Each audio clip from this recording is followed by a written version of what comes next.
Hello, magandang gabi sa inyong lahat. Magandang gabi.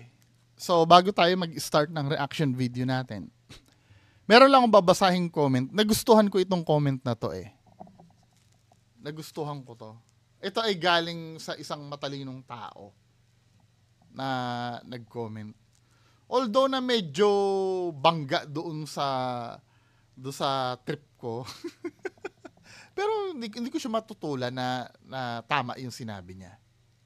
'Di ba? Pag faith ang pinag-uusapan, 'di ba?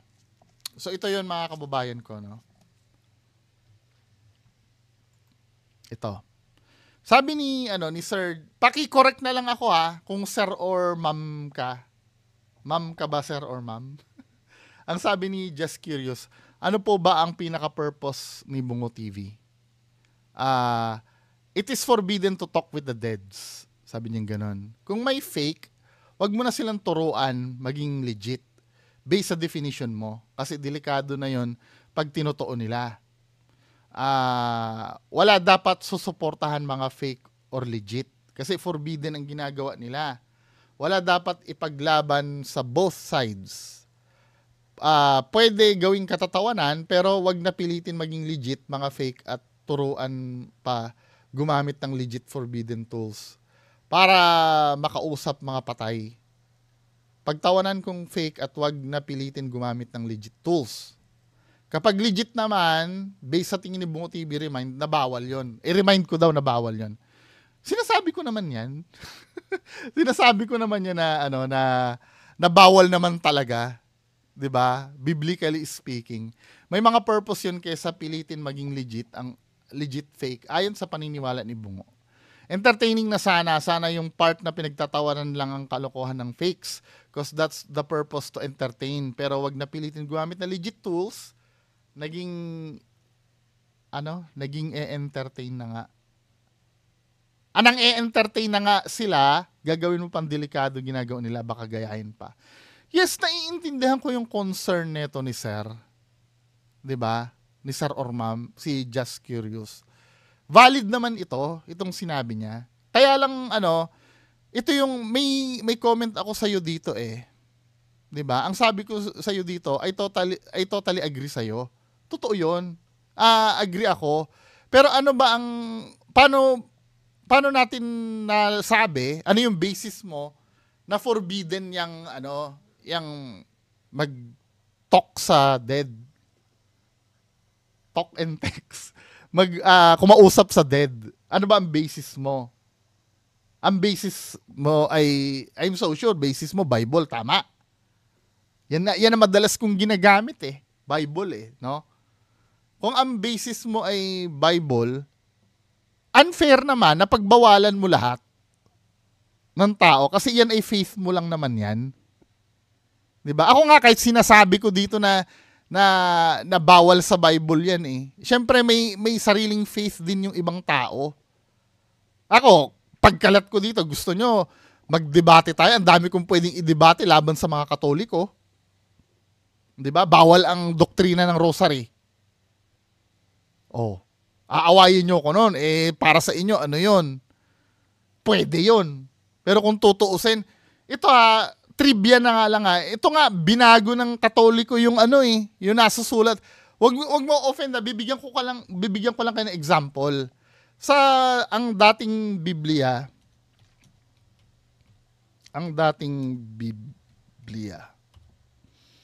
'di ba? Ang dating Biblia, yung word na paulit-ulit,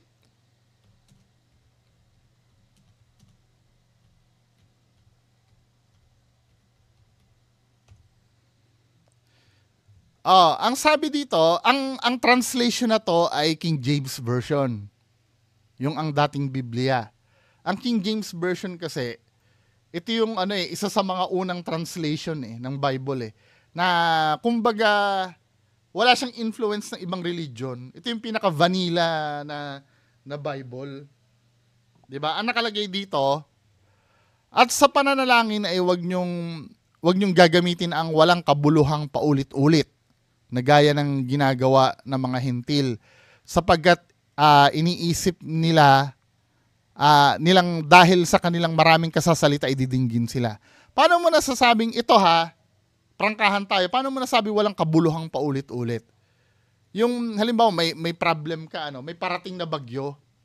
Instead na ang idasal mo tungkol sa bagyo, Panginoon ko, iligtas niyo po kami sa bagyong dadaan. Naawa po ako sa mga kababayan ko. Lalo na yung mga mahihinang klase lang yung tinitirhan nila, baka matangay po ng hangin.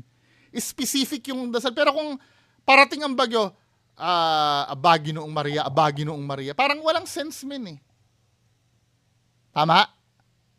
Hindi, ito, sinasakyan ko lang yung sinasakyan ko lang yung argument ni Ma'am or Sir na yung tungkol do sa pinagbabawal. 'Di ba? Ngayon, nung nag-translate na sa magandang balita ito, 'di ba? Magandang balita. Mateo 6:7 yun, 'di ba? Mateo 6:7. Dahil ito ay Biblia na ng Katoliko.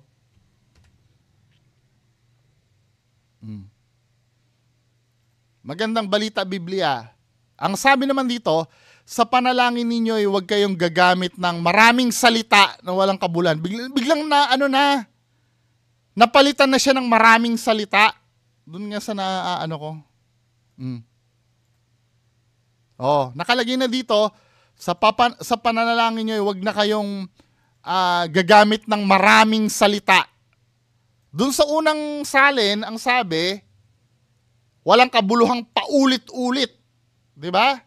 Pagdating na sa Bible ng Katoliko, naging maraming salita na. Magkaiba kasi yung maraming salita sa paulit-ulit eh. Diba? Kasi matatamaan yung doctrine ng rosary dyan. Anong ibig ko sabihin dito mga kababayan ko? Depende kasi sa faith ito. Kung ang interpretasyon nila ay pwedeng mag-rosary o hindi, 'di ba? Hindi ito applicable sa lahat.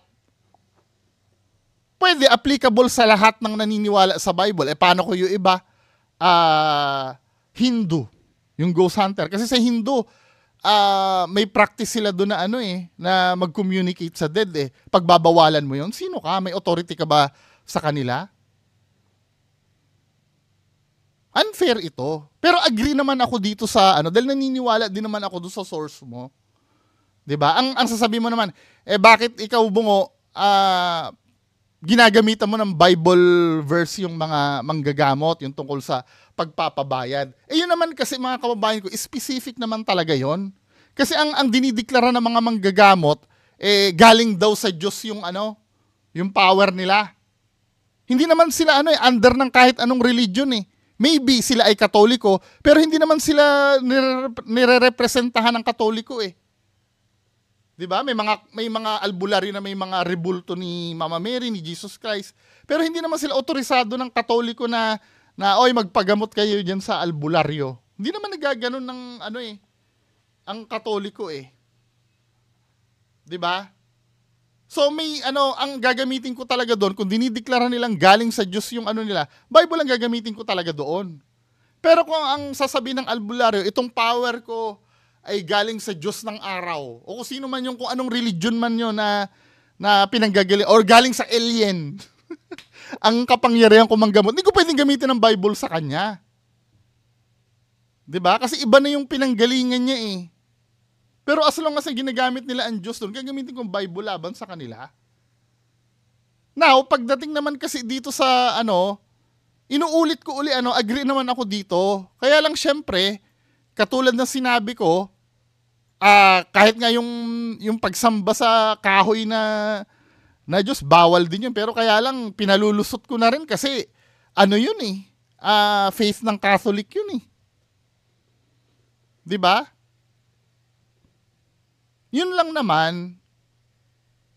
Pero I do appreciate ito, itong sinabi mo na to. Kaya lang, pag ang ghost hunter ay Hindu, hindi mo pwedeng gamitin ito. Paano pagka ang ghost hunter ay atheist. Diba? Oh, may atheist na nag-ghost. Hindi dahil naniniwala siya dun sa dun sa kaluluwa, kundi para lang ma-prove dun sa mga ka-debate niya na hindi totoo ang multo. Oh, let's say halimbawa ganito, no? Ako believer ako. 'Di ba? May multo diyan diyan sa bahay na 'yan. Atheist ako. Siyempre, hindi ako naniniwala sa Diyos. So, hindi ako naniniwala sa Diyos. Meron bang ganon, atheist na hindi naniniwala sa Diyos pero naniniwala sa Espiritu? O, alam mo, ganun, skeptic lang talaga. Katulad ni James Randi, atheist si James Randi, so hindi siya naniniwala. Ang ginawa ni James Randi, din siya. Nag-experiment din siya ng paranormal, nag-investigate din siya. Pagbabawalan mo 'yon? 'Di ba? Kung ang purpose ni James Randi mag-ghost hunting para mapatunay na hindi totoo yung claim ng ghost hunter na may multo doon. 'Di ba? Parang for me, ganon din ang purpose ko eh. Pagpunta doon, tingnan nga natin kung totoo, hindi to communicate. Siguro partially, pwedeng, dahil gumagamit nga naman ako ng spirit box, 'di ba? Pero alam ng Diyos yung nasa puso ko rin eh, hindi ikaw. Di ba? Pero pag sinasabi ng katulad nila Maestro Ozzy na nagtuturo ng wala namang pinagbasihan, pwede nating tirahin 'yon. Di ba? Yung sasabihin ni Maestro Ozzy na ang tarot card daw ay gawa ng Diyos. Saan mo nabasa 'yon? Di ba? Bawal nga ng Diyos yung panghuhula. Meron bang religion na may interpret na ang tarot cards gawa ng Diyos, bigay daw ng Diyos ng anghel? Ano ba? 'Di ba? Pero kung halimbawa kung tayo ay believer dito lahat, sige, sakop mo ako nito. 'Di ba? Sakop mo ako nito. Pero ang iniisip ko kasi yung pangkalahatan eh. Kaya nag-i-stick ako kasi masalimuot kasi 'yan. Pag naranasan ko na 'yan, believe me, naranasan ko nang mag-tap sa faith ng iba.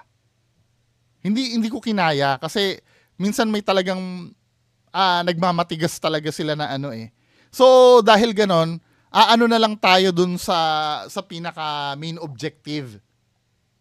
'Di ba? Ano ba yung main objective? I-expose yung fake.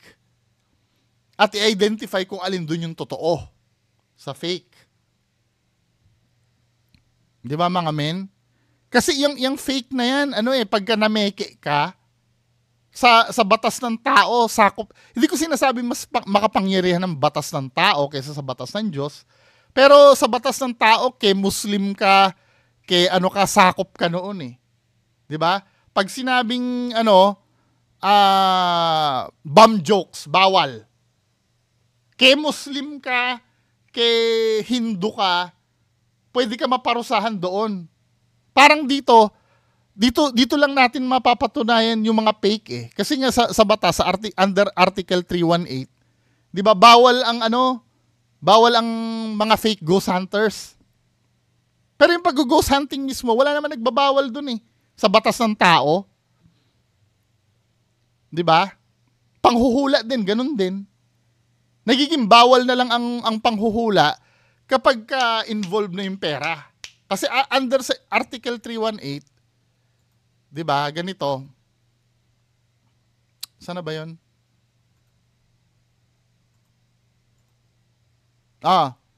Other deceit, 'di ba? Article 318. Ang nakalagay dito, the penalty of arresto mayor, 'di ba? 1 to 6 months sa pagkakakulong. Tapos may blah blah blah blah. So ito, moreover, any person who for profit or gain shall interpret dreams, make forecasts, tell fortunes, or take advantage the credulity of the public in any other similar manner. Mga katulad daw noon. Katulad ng mga nag-i-interpret ng panaginip, ng dreams. Shall suffer the penalty of arresto mayor, 1 month or 1 day to 6 months, or multa na 40,000 pesos. Yan ang parusa. 'Di ba? Sabihin mo naman, asan ang ghost hunting diyan? Ito kasi nakalagay dito Shall interpret dreams, yung mga nag-interpret ng panaginip, ng huhula, nagtetel ng fortunes, or yung pag-take advantage, yung pagsamantala sa pagiging uto-uto ng kababayan natin. Yung take advantage of the credulity of the public in any other similar manner, yung mga katulad daw noon. Pasok doon ang ghost hunting eh. Pati nga magpanggap ka na pare, tapos nangolekta ka ng donasyon. Kaya nagiging illegal dito pag nagkaroon ka na ng gain. Diyan sa pang-uuto mo sa kapwa natin. Hindi naman nakalagay diyan ang papalusot ng iba, sabing ganon. Hindi naman namin pinilit yun eh. Kusang loob naman ibinigay dun eh. Wala naman nakalagay sa nakalagay nga dito for profit, pinagkakitaan mo, or gain, nagkaroon ka. It doesn't matter kung yan, bakit magbibigay sa'yo yung tao. Ibig sabihin, naniwala sa'yo. Di ba? Now, kung legit yung ginagawa mo, di ba, minsan, sasaba ka, wala ka namang nakuhang evidence, nag-ghost hunting ka, or meron ka man nakita, hindi mo naman pang-uuto eh. Kung talagang may na-capture na boses dun sa video mo, alangang magsinungaling ka na wala. Di ba?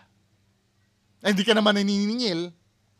Pag may nagbibigay sa'yo, tinatanggihan mo lang. Ang hinihingi mo lang, views nila. Di ba? Pero hindi ko sinasabing mali yung sinabi mo dito, sir, ha? Nasa tao to kung susundin ito. Yang, masalimuot kasi yan, sa religion na yan. Yun lang naman, kasi kung magbabawal ka, dapat applicable sa lahat. 'Di ba? Yung pinagbatayan mo ba ay sakop din ba kami niyan? O paano yung hindi lang atheist, may tinatawag pang agnostic eh. Ano ba yung mga agnostic na Ang atheist, 'di ba, talagang hindi naniniwala. Ang mga agnostic, tingnan natin ang meaning ng agnostic. Agnostic meaning. Sabi dito, ang meaning daw ng agnostic ay a person who believes that nothing is known or can be known of the existence or nature of God or of anything beyond material phenomena. A person who claims neither faith nor disbelief in God. Parang hindi siya, ba ang maganda explanation nito sa Tagalog? 'Di ba? Hindi siya naniniwala sa Diyos. At the same time, parang nasa middle siya eh. Yung parang, hindi naman middle, Hindi siya, wala siyang faith wala siyang faith sa God, kasi base dito, wala siyang faith sa God, pero, hindi siya naniniwala na may Diyos. Ano ba ang unknown ang holds that ang ultimate reality such as God is unknown. Unknown sa kanya, hindi niya alam. Kung yung God talaga, gano'n ang mga agnostic. Feeling ko nga ngayon, may pagka-agnostic na ako ngayon eh. Sa totoo lang. Hindi mo ko masisi eh. Halimbawa, may sasabihin ka sa akin. Kasi ang Bible kasi, it's all about faith. Kasi may nababasa din ako sa Bible na parang, alam mo yun, di ba? Forgive me God. Minsan pag nagre-research ka kasi, maitatapon mo talaga yung yung belief sa religion eh. Di ba? Struggle ko yan. Kaya hanggat maaari, hindi ko na tinatap yan. Yung mga ganyan. Pero tama ka dito. Tama ka naman dito. Paulit-ulit ko sabihin, tama ka dito. Kaya lang hindi ito applicable sa lahat. Di ba? Hindi siya applicable sa lahat. Kung yung source mo, may galing sa Bible, I agree. Naniniwala. Pero hindi ito, kaya for me, with all due respect sa'yo, matalino ka naman tao, wala tayong right na magbawal nito.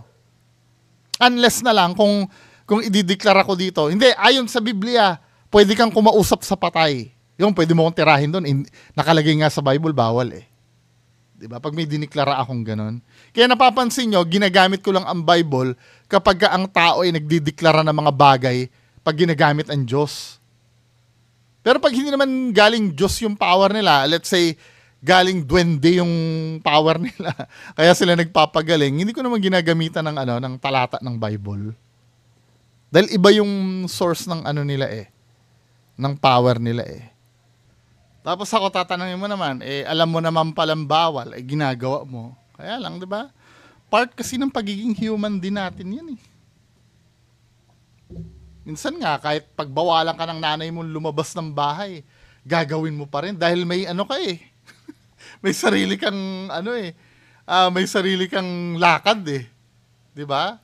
Ngayon kung parusahan ka ng nanay mo dahil ginawa mo yung ganung bagay, wala, ganun talaga ang buhay 'Di ba? Kaya ang ginagawa na lang natin, nag-i-stick na lang tayo dito. Ano ba yung legit na ghost hunting? Doon na lang tayo mag-usap. Yung faith na yan, pag ganito ang pinag-uusapan, medyo i-set aside na muna natin. 'Di ba? I-set aside na muna natin. Kasi ang unang pinag-uusapan, ang pinag-uusapan natin pag-ghost hunting O kapag sinabi mong fake yan, o ano ang totoong pag-ghost hunting, kailangan isabi mo rin para ma-defend mo kung ano talaga yung Kasi ang lalabas nun, ma'am or sir, na nag-comment sa akin, halimbawa, fake yan. Tapos tinanong ako, o ano yung totoo? Bawal yon. Parang, ba't ko nasabing fake yan kung hindi ko maidi-discuss sa inyo kung paano yung totoo? 'Di ba? Kaya mas maganda, ilabas muna natin yung usaping faith dito. Yan naman madalas kong ginagamit Kaya yung sinasabi mo na yan, warning ko din naman sa iba yan. 'Di ba? Sinasabi ko na yan na biblically speaking, bawal talaga. Kasi nga, automatic, pag may nakakausap ka, devil na yon. Biblically speaking. Pero, syempre, as a humans kasi, lalo na pag nagre-research ka, 'di ba? Hindi mo naman makokontrol 'yan. Yung mga ganyang bagay. Magi-stick na lang tayo kung ano yung objective truth. 'Di ba? Fake siya na ghost hunter, ganito yung totoo. Unang-una, hindi mo rin may sinasabi ka dito na na legit. Pero wag nang pilitin maging legit at fake at turuan pag gumamit ng legit, sabi mo. Turuan na gumamit. Ibig sabihin, tanggap mo na may legit talaga. Tanggap mo na may legit talaga. 'Di ba? Pero salamat sa iyo, salamat sa comment mo. Now magpatuloy tayo sa ating topic. And ito naman, misteryo uli, no? Nahihilig ako sa misteryo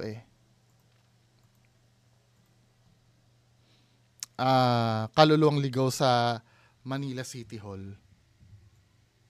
So, panoorin natin ito mga kababayan ko. Inuunti-unti ko lakyan, mukhang pumapayag si GMA Pero sana wag tayo makapiright. Play natin. Ng Taft Avenue. Imposibleng hindi ka mapatingin sa gusali ng Manila City Hall. Talagang agaw pansin ang laki at hugis nito. Pati na rin ang higanting clock tower, maituturing na isa sa mga tourist attractions dito sa syudad ng Maynila. Pero ang gusaling hinahangaan natin ngayon ay World War II pa yan, O panahon ng mga Amerikano? Alam niyo bakit? Dahil ang hugis o korte ng gusali ay parang ataul o kabaong daw. Ito kaya ay dahilan kung bakit naiengganyo manirahan ng mga ibang kaluluwang ligaw dito. Ako si Ryan Eigenman. Buksan ang mga mata. Nahanap niya, hindi niya makita nanay at tatay. Hindi niya alam kung ano nangyari sa kanya.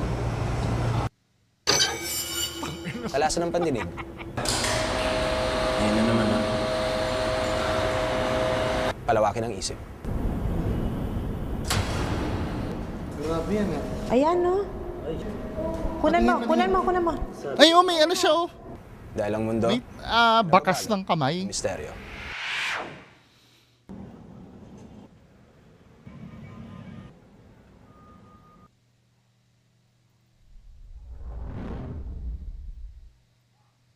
Ang Manila City Hall ang itinuturing na sentro ng kapangyarihan sa lungsod ng Maynila.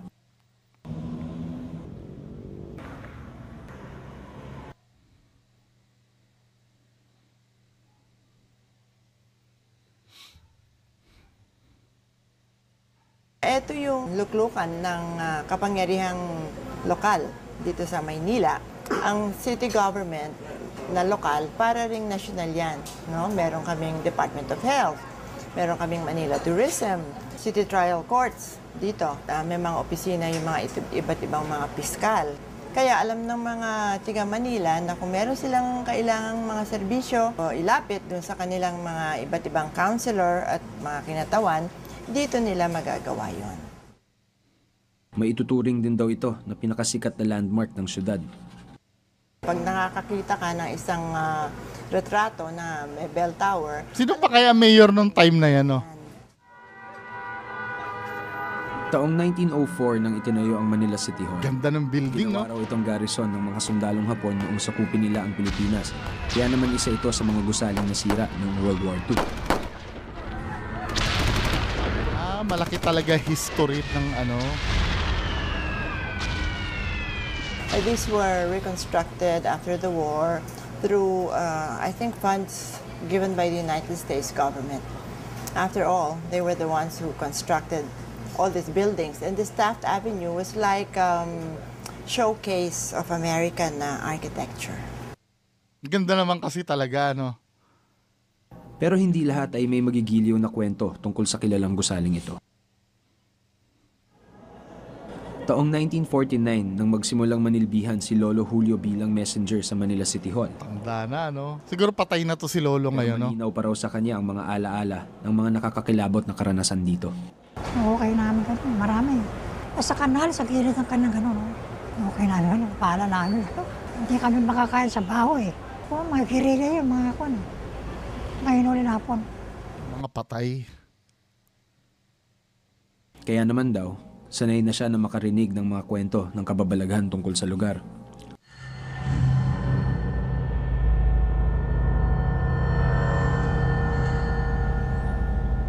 Pwede kaya dyan?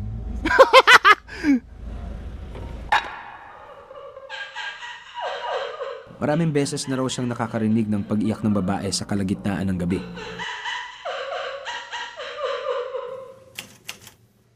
Kung minsan, may mga makinilya namang kusa raw gumagalaw.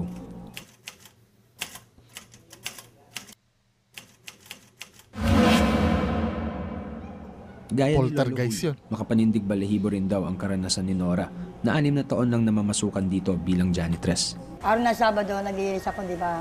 Naglilis ako dito sa hagdan dito. Pero may sumisit sa akin dito eh, pero hindi ko pinapansin. Yung sit-sit na yan, kalimitan yan sa province, naranasan ko na yan. Yung sumusot-sot na yan. Kasi dun sa dun sa bahay namin sa Rizal Occidental Mindoro ha. Ang design kasi noon, ito yung bahay, ang toilet namin sa labas. 'Di ba sa province ganun no? Ang toilet nyo lalabas kayo. So, pagka gabi, ihing-ihi na ako, at pupunta ako doon, na ano kayang sut-sut na yan? Naririnig ko yan. Mga ganun talaga. Kung ano lang talaga, kung may matino-tino ng camera nung dati, ano yun ko, ikakapture ko yun eh.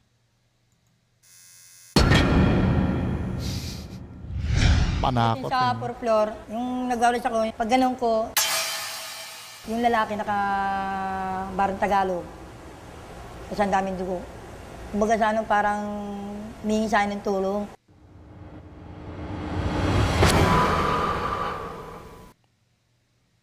Naniniwala si Edmond, isa rin sa mga empleyado ng Manila City Hall, na kaya raw maraming nagpaparamdam na elemento rito ay dahil sa disenyo ng gusali. Typewriter pa ang ginagamit. Hugis pa lang ng Manila City Hall hugis at taol na Yung mga ataol nung panahon ng mga Espanyol.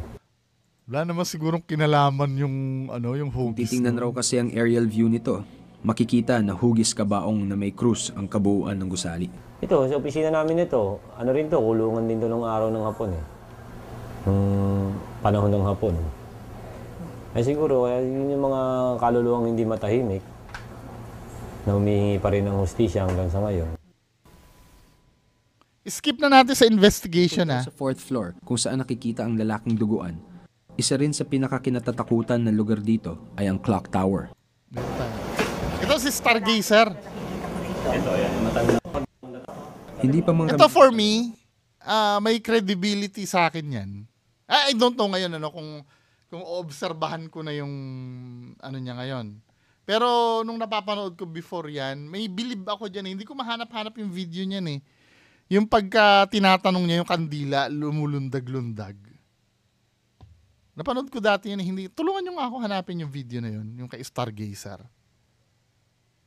Pero tingnan natin siya dito, no? ay may nagparamdam na ng kakaibang presensya sa amin. Lalaki naman na nakikita ko rito. Ito, yan. Matandang lalaki. Oh, ayan. Sasabi na niya. So, oo, pero mukhang empleyado ito ng City Hall. Dating ang po yan. Ano yan? Dating empleyado po yan na sinasabing dedicated sa trabaho. So, totoo. Yung namatay Galing ako, nauuna siya, pero hindi naman natin alam. Baka mamaya kasi bago siya pumasok siya dyan, narinig niya na yung mga kwento. Pero nakakabilib yun kung halimbawa naglalakad siya dyan, sinasabi niya, din kinukonfirm nung kasama. Pero kung yan ay narinig na ni Stargazer yan, bago pa siya pumasok dyan, medyo invalid yun, di ba? parang Pumapasok pa rin. Pumapasok pa rin siya. Yun ang nararamdaman ko. Kinikilabutan nga ako dito. Meron? Meron ako Meron? naramdaman Oo. dito. Ayon kay Stargazer, parang may piyesta raw sa dami ng espiritu dito. Party. Naramdaman ko gumagano'n eh. Ano ba meron dito? Ito po yung tinatawag na garden ng Manila Health. Yun yung merong ginawa Parang may silang bata parang ako nakikita. meron sa balon. Oo, may bata. Ayan siya. Elementals ang nandito. Parang bata o duwende ang nararamdaman. Yeah, kinikilabutan ako dito. Grabe. Ito na siya. Ayan, ang ulo. Ang dami. I feel it. Ito yung tinuturo ng marami. Madami. I feel it. Maging sa akin, tila may gusto rin magparamdam.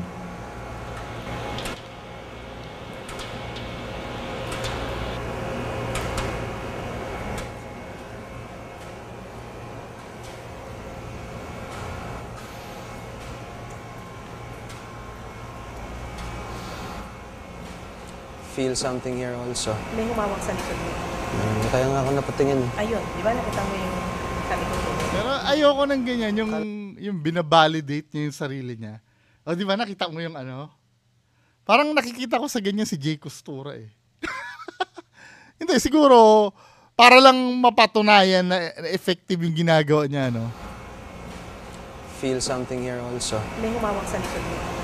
Kaya nga ako napatingin. Ayun, di ba nakita mo yung sa likod mo? Hindi na niya narinig. Kala ko Diba, nga nakita mo? dumaan sa likod ko kaya ako May napatingin na humawak sa gano'n likod eh. mo. Kaya ko tinuro sila para pwede bago pa tumingin. Yeah. So, nakaganon siya kanina sa'yo. Babae yung babae kanina. Ano naman yung purpose nun sa kung bakit siya humawak? Alam mo, ang nakikita mo kasi sa girl na ito, parang hindi ito contemporary. Parang sinauna pa ito. So, if ang tingin niya sa'yo is kung Spanish or whatever na Makaka-relate siya. makaka-relate siya. Kasi hindi naman siya normally ganun eh. Yeah. So, nag-touch siya. Parang nag-friend ang ano. Kaya nag-touch, kaya gumanon ka, gumanon sa'yo. Kuha-kuha na ganyan, nanggugulat.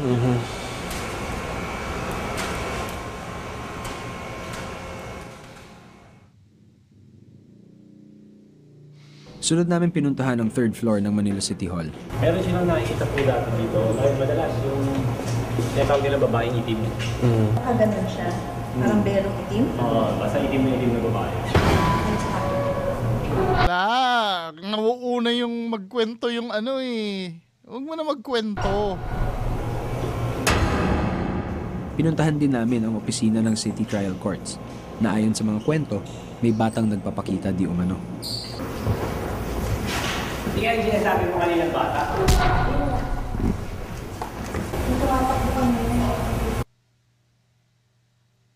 Bata ito. Nahanap niya, hindi niya makita nanay at tatay. Hindi niya alam kung ano nangyari sa kanya. Sinek ni Stargazer kanina yung taas, so apparently maraming araw nagpaparamdam doon. So, tingnan natin kung ano yung magiging experience ko dun sa taas. So, meron akong nakaset up na camera doon. So, may bit-bit pa ako isang camera. And then, akit na ako.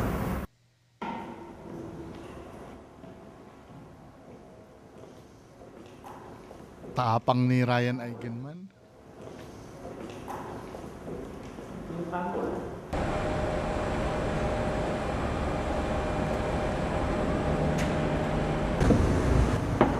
May narinig akong tunog.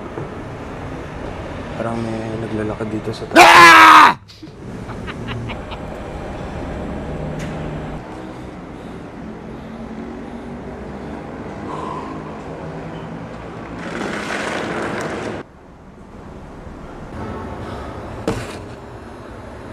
Okay.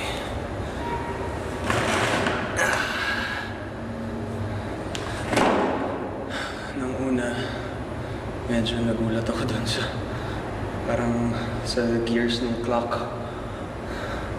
Medyo nagulat ako ng konti. Pero ayun na naman ah. Kada nag-change ng minute hand yung clock. Medyo nagulat lang ako nung una. Pero ito na yun. Let's see what happens here.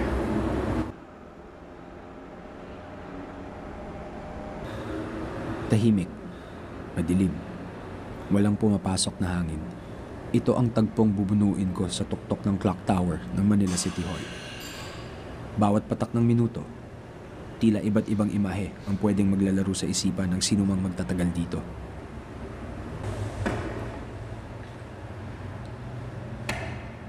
Makalipas ang 15 minuto, wala pa rin nagpaparamdam sa akin.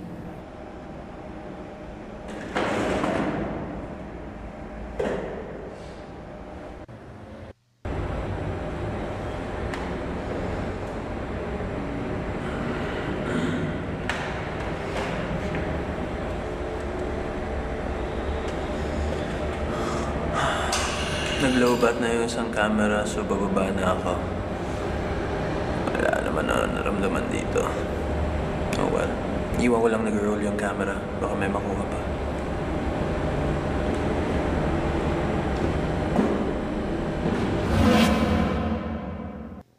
Day 2. Dalawang araw nila in-explore, no?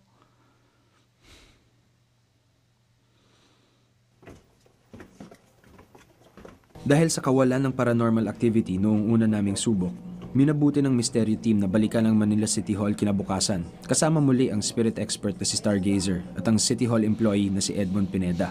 Sa pagkakataong ito, 4 lamang ang isinama ni Stargazer sa clock tower. Si Edmond at 3 staff ng misteryo. Muli raw susubukan ni Stargazer na makipag-ugnayan sa mga espiritong di umano'y nakatira sa clock tower ng Manila City Hall. Tinatawagan ko ngayon lahat ng spirits na nagpaparamdam sa lugar na ito.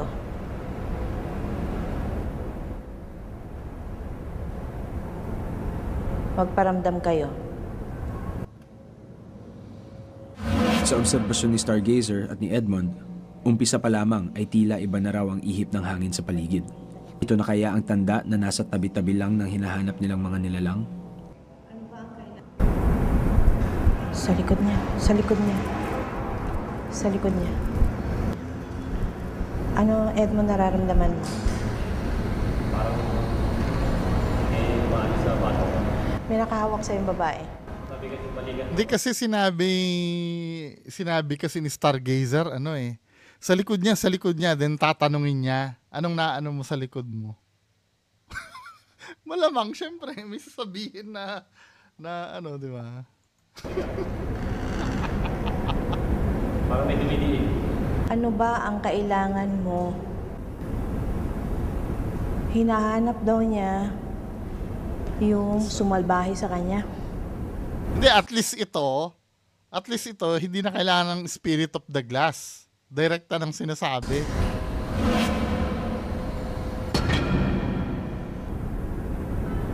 Letter R ba ang umpisa ng pangalan mo? Itaas mo ang kandila. Ayan na. Itaas mo pa. Ano ba ang kailangan mo? Kailangan ba ng dasal? Hindi ano yung significance ng ng dasal sa kaluluwa? Is it biblical? Feeling ko hindi eh. May nasusulat ba na ipagdasal natin ang mga patay? 'Di ba? Ang sa akin kasi, ayoko, baka maka-offend ako sa sabihin ko, no? Yung pagdadasal kasi, siguro pwede magdasal ka para sa kaligtasan mo, kaligtasan nyo na. Pero yung patay kasi, ano ba ang magagawa ng pagdadasal sa patay? Hindi naman po sa pamimiloso po, para saan yun? Para tumahimik sila, ganon? Para mapunta sila sa langit? Kasi kung ganon din lang, ay di mag-iipon ako ng maraming pera, mag-iiwan ako ng last will na magbabayad ako ng maraming tao na magdasal sa akin. Para ma-make sure na mapunta ako sa langit, di ba?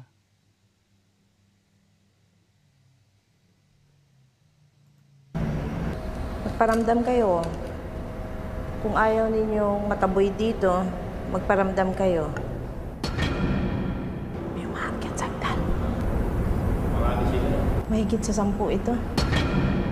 Mahigit sa 10. Kakausapin ko, pipilitin ko kung makakausap ko lahat.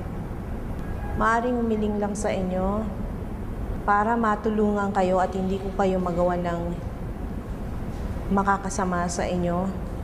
Kausapin nyo na kami sa pamamagitan ng kandila ngayon. Wala na daw kasi nakakaalala doon sa lalaki na tagapaglinis ninyo doon sa ibaba. Kung maaari sanang kung sino man na nakakakilala sa kanya, ay pag-alaya naman ng paminsan-minsan na misa ni ang sarili niya mga kamag-anak ay hindi na siya naaalala. Yung matandang lalaki na dati nang namatay. Kasi may idea na kasi si Stargazer kung sino yun eh. Katulad yan, yung babaeng nakaitim na yan, kinwento lang kay Stargazer kasi yan eh. Hindi niya naman talaga yung sa kanya nag-originate yon, 'di ba? Kada kasi nang pinupunta nila, dito may pero doon sa siya yata nauna doon sa yung dati nagtatrabaho diyan eh, na natsambahan niya eh. Pero ang sinabi niya lang, worker ito dito. Biglang kinwento niya, yun yung naglilinis dati dito na matanda. 'Di ba? Then dito may babaeng nakaitim dito. Kaya yun ang ginagamit ni Stargazer ngayon. 'Di ba? Kaya sana mababawasan yung mababawasan yung credibility kasi dapat ang pinapaunan yung dumaldal muna yung psychic bago kayo magkwento. Siguro dahil excited din na ma-share yung nalalaman. Yeah. Sapagkat gusto niya sanang kumuha ng iba pang mga tao dahil sa masamang ginawa sa kanya. Sa batang naliligaw na hindi niya makita ang kanyang magulang. Yung mga bata na yan, kinwento yan eh. Alayan din daw ng dasal at ng misa. Paano malalaman na existing talaga yung mga yun? Kwento lang naman yung mga yun. Kinonfirm ng kaluluwa? Di ba? Kontento ang mga espiritu sa simpleng pakikipag-usap lamang kay Stargazer. Gaed mo, umalis yun na sa likod mo. Babae. Hindi siya makaahon eh.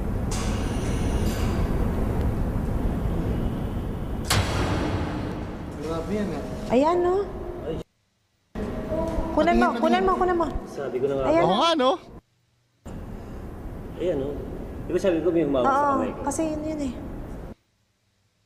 Sa tuktok ng Manila City Hall Clock Tower, habang nakikipag-usap sa mga espiritu sina spirit expert Stargazer at City Hall employee Edmond Pineda, kakilakilabot at mahirap ipaliwanag ang mga sumunod na pangyayari. Pero duda ako eh. Sorry ha, magiging kontrabida na naman ako. Duda ako eh. Kasi yung posisyon ng pagkakahawak sa kanya, yung kamay ay pwedeng gawin ng isang kamay mo. Reachable ng isang kamay mo eh. Parang katulad yan ng yung, di ba, sila Kuya Red daw, kinagat daw ng aswang. Pero ang kagat ng aswang dito, ang weird nung posisyon. Kasi nga ito, pwede mong iganon sa bibig mo. Di ba, maniniwala sana ako kung kinagat ka ng aswang dito sa balikat. Hindi mo makakagat yan. Di ba? Pero ang kinagat ka na, parang ganyan na, hinawakan siya dito. Ang marka, katulad din ng sa kamay niya, na pag ginaganyan niya. Tingnan natin nga ako anong... Ano, Edmo, umalis yun na sa likod mo. Babae.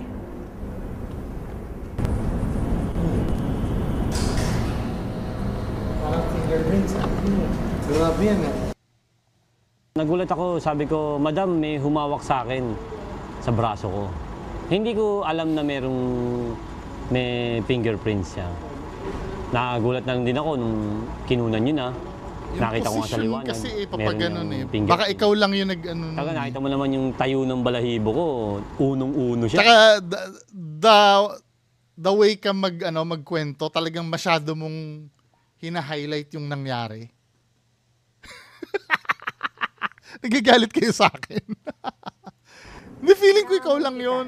Bago ko sindihan yung pinaka... Sorry yung okay lang sana ito, kung sa damit, may kamay dito, or sa likod niya, yung hindi na tapos ang position pa ng daliri sa likod mo yung talagang ganon. Pero yung sa braso mo, tapos markang-marka na parang ginanyan mo, abot na abot ng kamay mo. Sorry hindi ako naniniwala. Pag hindi ka nagparamdam, idadasal ko na, dapat ko idadasal para maalis ka na. May umipo sa... May tumulak sa akin. Saan? Saan ka? Parang lower. Meron. Tsaka, ba't parang may ine-expect na agad kayo na magmamarka pag may tumulak sa kanya? Sa gilid ni Joe, yung cameraman, bigla akong parang napasubsub kay Joe sa balikat ni Joe, sa right side na balikat niya. Tapos pakaliwa ako pakaliwa ang baksa ko. Ngayon, nung lumingon akong ganun sa mukha ni Joe, yung cameraman, nakita ko parang ang tinatanong niya, bakit ganon? Sabi ko, may tumulak sa akin. Ang mga bakas ng daliri sa braso at likod ng damit ni Edmond, simpleng dumi lang kaya? O gawa ng mga espiritong humihingi ng pansin? Gawa niya lang. Describe mo nga siya sa akin. Yung matanda?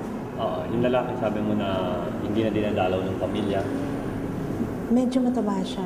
Medyo chubby. Chubby tapos? Medyo may may weird. Oy, si Stargazer, nung sa kanya, yung pinapa-describe sa kanya, parang nabubulol-bulol siya. Chubby tapos?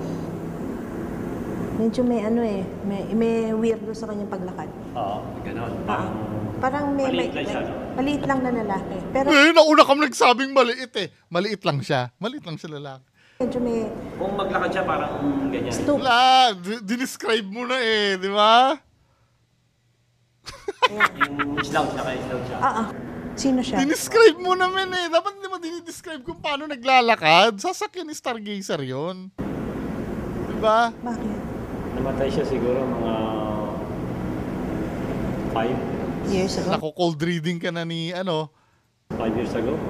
Kasi yung tao na yun, utility namin yun. Hindi agad, pumasok agad sa isip ko siya na yung pangalan niya. Kasi siya lang yung natatandaan ko namatay naming utility. Ilang taon na raw ang nakakalipas mula nang mamatay ang kaibigan at katrabaho ni Edmond na si Mario. Ang kaibigan niya kayang ito ang siyang nagpaparamdam sa Mysterio Team? Para mas maintindihan ang mga pangyayari, kinonsulta ni Alex Angeles, isa ring paranormal expert ng tarot cards. Dito. Kaya... Sa pagbasa ni Alex ng tarot cards, nakita raw niya na may epekto ang trabaho ni Edmond sa kakayahan niyang makaramdam ng presensya ng mga espiritu. Unang-una, siya, tends to be overworked. Nakatira pa siya sa Cavite, therefore, long travel. Usually, mga ganong situation, nagbubukas ng in-between dreaming and waking up stage, or what we call the alpha stage. At pag nasa alpha stage na yung tao, susceptible siya sa mga images. So in summary, I would say, what he sees is real. At the same time, he needs reassurance that what he sees is real para hindi siya magmukhang, hindi niya isipin na mukha siyang naloloko. Sa tarot, ipinarating din umano ng mga espiritu ang mensahe nila. The message of the spirits here is that, hey, andito kami. Huwag niyo namang gawing basurahan ng mga paligid din namin. Andito Generic! kayo Generic na ang sa building na to, kami hindi. Huwag niyo namang gawing basura yung aming lugar. Parang gusto kong himatayin sa takot talaga. Hindi ko pa naranasan yan sa tanang buhay ko na magkaganito. Kumbinsido man si Edmond sa kanyang mga naranasan sa Manila City Hall, kung tatanungin naman daw ang mga eksperto, madali lamang ipaliwanag ng siyensya ang tila kababalaghang nagaganap sa lugar. Ang akala raw natin ng mga pagpapakita ng mga kakaibang nilalang sa sulok ng ating mga mata or peripheral vision ay masabing paglalaro lang ng ating isipan. So, for example, ako pagpasok ko sa kwarto, I see a shadow. It might really just Laging be a ang shadow. peripheral Pero vision, once na-sense ng mata ko yung shadow, pinoprocess ng brain ko. The brain might add details which are not really there, no? Ang mga kakilakilabot na tunog, possible sources ng sounds na lang ang mangyayari. Internally, yung mga material ng construction ng Manila City Hall. Sa physics, may kinalaman ng temperature. Kadalasan yan ang dahilan So, mainit tapos lalamig. Niya, possible na mag-cause ng sound. at ang mga pangitaing tila hindi maipaliwanag ng mga simpleng pagkakataon. Maaaring gawa lang din daw ng malikot at malikhaing isipan, lalo na kapag napuno na ito ng sari-saring kakilakilabot na kwento. Kasi unang-una yung preconceived notion na they've heard of stories, halimbawa yung hangin associated sa pag-iyak o kaya yung paghampas ng pinto associated sa may biglang dumaan na hindi nakita. So, ang subconscious ng tao nako-connect niya yan eh. So, kahit na wala pa naman, Psychological, nauna na ng isip, napangunahan na ng pag-iisip nila yon kasi our mind is so powerful eh. Our mind can trick us also with imagination. Pero sa kabila ng lahat ng scientific explanations, tila mahirap pa rin ipaliwanag ang mga animoy bakas ng mga daliri sa braso at likod ni Edmond. Kaya muling pinanood ng Misteryo Team ang video na nakunan namin noong gabing iyon at napansin namin ang tagpong ito. Bago pa man makita ang marka sa kanyang braso, hinawakan niya ito. Ayun! Toink! Maaari kayang di sinasadyang nadumihan mismo Sabi ni ko Edmond. Hindi, feeling ko naman, siguro hindi niya naman sinasadya yan, feeling ko. Kasi doon sa upuan, siguro madumi yung, di ba, humawak siya dyan kung saan-saan. Then, ginano niya yung braso niya. Kasi nga, pattern na pattern eh. Di ba, pattern na pattern doon sa, sabi ko sa'yo, reachable ng kabilang kamay niya yun eh. Okay lang sana kung dito nakita niya sa leeg or sa, di ba? Pero paulit-ulit man naming hanapin ang paliwanag sa marka ng kanyang likod. Hindi ito tumutugma sa mga naging kilos ni Edmond na nakunan. Yung marka sa likod na yan, nakaupo kasi siya doon sa Kung mapapansin nyo, yung dumi sa likod niya kasi. Sa marka ng kanyang likod. Ito, yung dumi sa likod niya sa lower back niya. Maaaring sa sinandala niya yun doon. Hindi ito tumutugma sa mga naging kilos ni Edmond Umupo na siya nakunan sa video. Patuloy itong nagiging palaisipan sa aming team.